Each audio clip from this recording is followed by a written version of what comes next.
Hi everyone, welcome back to Unorthodox Cricket. Now, a massive day 4 in the Ashes Test match last night.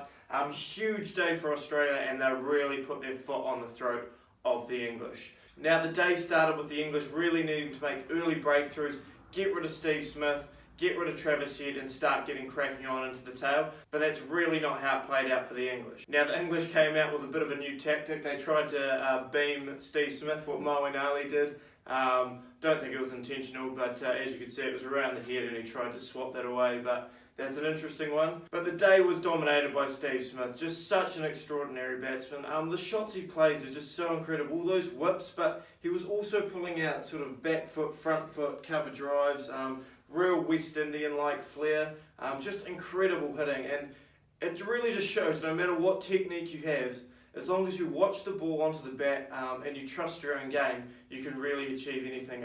Steve Smith is such a prime example. His footwork's interesting, his hands are so strange, but everything just comes off the middle of that bat, and it's clearly he's just watching the ball the whole way and he knows exactly what he's doing with his approach. So the only real breakthrough England could get was Travis Head. After that, Steve Smith and Matthew Wade came together and really just dominated the English bowling attack. It was pretty loose bowling all round. Moeen Ali was bowling full tosses, Denley was bowling full tosses, the seamers were bowling too short, and there was just no penetration there whatsoever. They didn't look like taking a wicket, and Smith and Wade got away freely. They were both striking well into the 60s and 70s and making scoring look very, very easy. Really good to see Matthew Wade making 100 on comeback, highly deserved. I just really like it when guys make it international team, they get dropped, they go back to club cricket, first class cricket, put performances on the board, really earn their right back at international level, and then deliver it on the highest stage. So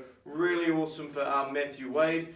He just really shows what a class player he is now after he's gone back, put in all the work, really figured out his game, and it was quite a dominant performance from him with the bat. Shortly after his 100, Matthew Wade fell to a pull shot caught on the boundary, but by that stage the English were really down in the dumps.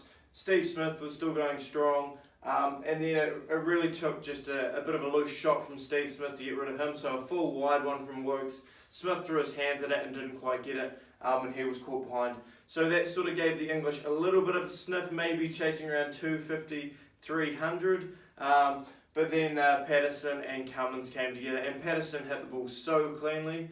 He's a guy I didn't expect to see much with the bat, but the shots he did play, I think he hit 4 sixes in the end, and he struck the ball so cleanly and really just boosted that Australian total up to be what I think is going to be too much for the English come day 5. So Tim Payne called the end of the innings at 487 for 7, meaning that England needed to go and chase 397 for the win. Now, overnight, England managed to scrape through those first 7 overs, 13 for none. Jason Roy and Rory Burns managing to get through, but we've seen early stages of Nathan Lyon really ragging it. The ball Moeen Ali actually got Tim Payne for just really showed how wasted Moeen was on day 4. He really bowled poorly, and I think Nathan Lyon is going to be a massive one come day 5. I really can't see the English definitely not scoring the 385 they need to win. But fighting for survival is going to be huge. They're really going to have to dog down, really grind it out, and just bat well within themselves and try and push for a draw.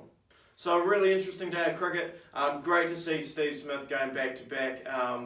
Obviously it's hard to forgive him for his cheating and all that, but you can't deny the guy's ability. Hands down, easily the best test match batsman in the world at the moment. No one's even really close. Your Kohlis, your Williamsons, your Roots. At the moment, Steve Smith's just in a whole nother league. His test average is only second to Don Bradman, and he's the second fastest batsman to get to 25 test match centuries, only behind the Don himself. So he's really building up such a huge reputation as one of the greatest batsmen of all time. And if he keeps going the way he is, it'll be hard to deny that he is the best or the second best batsman in the history of Test cricket. So it's a massive day 5. The Aussies are going to come in hot and heavy. Nathan Lyon is going to get through a lot of overs, and he's going to be an absolute nightmare, particularly for the left-handers. But the right-handers, if he gets it in the right spot, they're going to be cut in half all day. So huge for the English that they fight it out and do their best to save this first test. And in other cricketing news, the second T20 between the West Indies and India was held overnight, India batted first and scored 167 for 5 at the end of their 20 overs, with Rohit Sharma top scoring with 67 and Virat Kohli chipping in with 28. A little bit slow between overs 6 to 12 for the Indians, and no one really kicked on besides Rohit Sharma, so a lot to be thought about there in the batting department. The West Indies did bowl well though, so that was a real positive, and in return the West Indies just started a little bit slow and they fell short on the Duckworth-Lewis. Powell came out and batted pretty aggressively and put West Indies in a good spot. However, Nicholas Pooran at the other end dug a little bit of a hole, and that was a huge factor in the game. Shimron Hetmeyer was left there at the crease, didn't get any balls to face, so really got to be a bit more aggressive in the approach, particularly Nicholas Pooran. You can't be digging a hole in the T20 International and expecting other guys to get you out, but I would say that was what cost the West Indies in the game. If they had been a little bit more aggressive up top and Pooran didn't dig that hole, it could have been a whole lot different. So really interesting moving forward, guys. Day 5 of the Ashes is going to be absolutely huge. And then there's a whole lot more cricket coming up. New Zealand, Sri Lanka, India, West Indies, global T20. There's so much going on. But that's all for today, guys. Thanks again for watching, and I'll see you again tomorrow.